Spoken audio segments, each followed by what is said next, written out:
मोठी बातमी आहे। महायुतीच्या त्रिकोणाला नवाब मलिकांचा अडथळा पाहायला मिळतोय। युतीबाबत भाजप आणि शिवसेना यांच्यामध्ये बैठकांचं सत्र सुरू आहे आणि ते असताना दादांच्या राष्ट्रवादीचा कुठेही सहभाग दिसत नाहीये।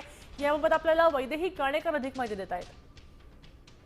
नक्कीच आपण बघतोय की एकीकडे महायुतीच्या समन्वय समितीच्या महत्त्वाच्या नेत्यांच्या बैठका होताना बघायला मिळत आहेत। युती पद्धतीनं युतीचा एक धर्म पाळून कशा पद्धतीनं महानगरपालिकेला सामोरे जाता येईल या संदर्भात चर्चा चालू आहे।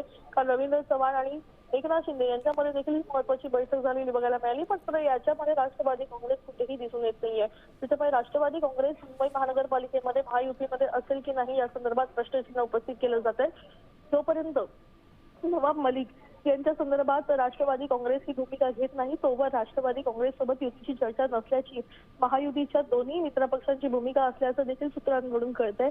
त्याच्यामुळे आता राष्ट्रवादी काँग्रेस अजितदादा गटाची नेमकी भूमिका काय असेल, नवाब मलिक हे त्यांच्यासोबत असतील का आणि नवाब मलिक यांच्या व्यतिरिक्त ही महायुती होईल का, या सगळ्या संदर्भात खरं तर एक मोठं प्रश्नचिन्ह सध्या उपस्थित केलं जात आहे।